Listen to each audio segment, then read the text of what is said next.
സദൃശ്യവാക്യങ്ങൾ.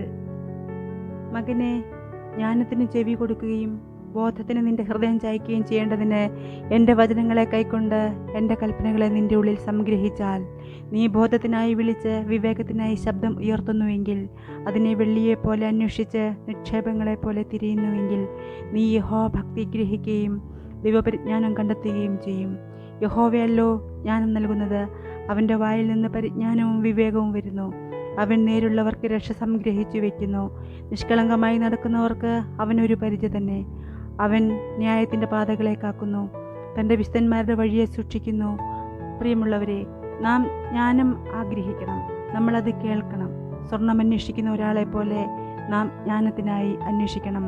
സങ്കീർത്തനത്തിൽ ദാവീദ് പറയുന്നത് പോലെ, മാനീർത്തോടുകളിലേക്ക് ചെല്ലുവാൻ കാക്ഷിക്കുന്നത് പോലെ ദൈവമേ, എൻ്റെ ആത്മാവ് നിന്നോട് ചേരുവാൻ കാക്ഷിക്കുന്നു. അതുപോലെ നാം ജ്ഞാനവും അന്വേഷിക്കണം. ഒരു മനുഷ്യൻ ഭൂമിയിൽ ആഴത്തിൽ കുഴിക്കുന്നു, അവൻ പാറ പൊട്ടിക്കുന്നു.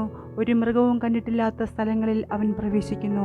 അവൻ സ്വർണവും വെള്ളിയും കണ്ടെത്തുന്നു, എന്നിരുന്നാലും അവിടെ ജ്ഞാനം കണ്ടെത്താൻ കഴിയില്ല.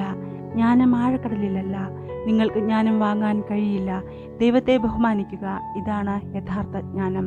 തിന്മ ചെയ്യാൻ വിസമ്മതിക്കുക, ഇതാണ് യഥാർത്ഥ ബുദ്ധി. നാം ദൈവത്തെ ബഹുമാനിക്കുന്നുവെങ്കിൽ നാം ജ്ഞാനികളാകും.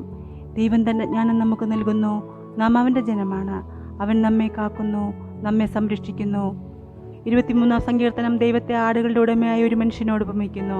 കർഷകൻ തൻ്റെ ആടുകളെ നോക്കുന്നു, അവൻ അവർക്ക് ഭക്ഷണവും വെള്ളവും നൽകുന്നു, അവൻ അവരെക്കുറിച്ച് ശ്രദ്ധിക്കുന്നു. അതുപോലെ ദൈവം നമ്മെ പരിപാലിക്കുന്നു.